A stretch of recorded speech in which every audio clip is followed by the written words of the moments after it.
एक समय की बात है। एक गरीब माँ और उसका बेटा एक छोटे से गांव में रहते थे। माँ ने एक दिन अपने बेटे से कहा, बेटा, यहाँ से बहुत दूर तपोवन में एक महान संत आए हैं, जो बहुत ज्ञानी और सिद्ध पुरुष माने जाते हैं। तुम उनके पास जाओ और पूछो कि हमारे ये दुख कब खत्म होंगे।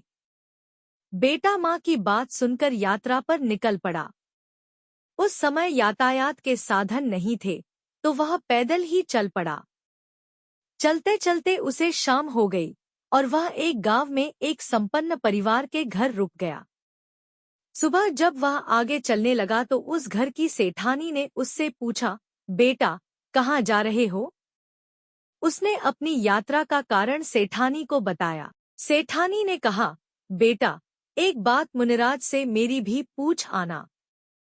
मेरी इकलौती बेटी गूंगी है, वह कब तक बोलेगी और उसका विवाह किससे होगा? बेटा ने हामी भरी और फिर आगे बढ़ गया। रास्ते में उसने एक और पड़ाव डाला। इस बार उसने एक संत की कुटिया में विश्राम किया। जब वह चलने लगा, संत ने भी पूछा, कहाँ जा रहे हो, बेटा? उसने संत को भी अपनी यात्रा का कारण बताया। संत ने कहा, मेरे भी एक प्रश्न है। मुझे साधना करते हुए 50 साल हो गए, पर अभी तक मुझे संतत्व का स्वाद नहीं मिला। तुम मुनिराज से पूछना, मेरा कल्याण कब होगा? बेटा ने फिर से सहमति दी और आगे बढ़ा।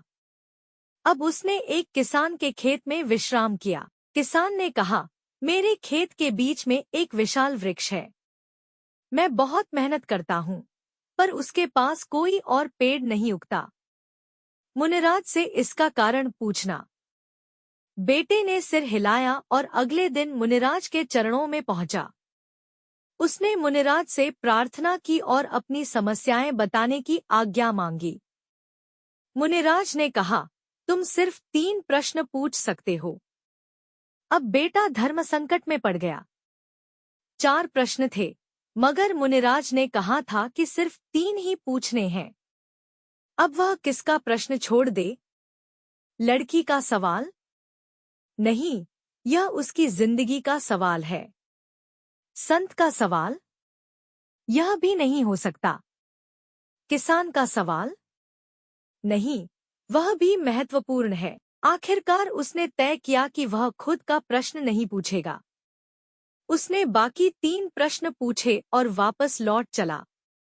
सबसे पहले वह किसान के पास पहुंचा और उसे मुनिराज का संदेश दिया, तुम्हारे खेत के नीचे सोने के कलश दबे हुए हैं, इसी कारण वहां और कुछ नहीं उगता।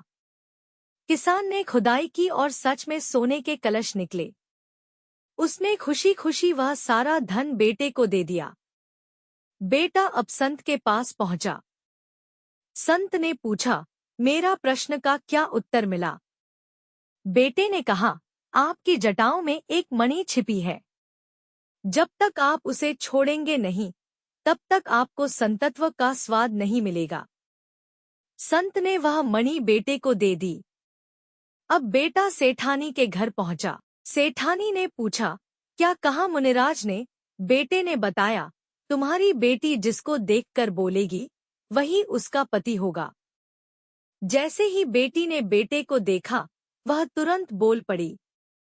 सेठानी ने खुशी खुशी अपनी बेटी का विवाह उस युवक से कर दिया। अब बेटा अपनी माँ के पास लौटा। माँ ने पूछा, क्या मुनिराज ने हमारी समस्या का हल बताया?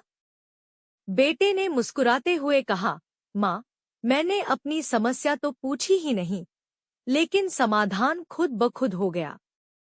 माँ ने हैरानी से पूछा, वो कैसे? बेटे ने कहा, माँ, जब मैंने दूसरों की समस्या को अपनी समस्या समझा, तो मेरी समस्या का समाधान स्वतः ही हो गया। जब हम दूसरों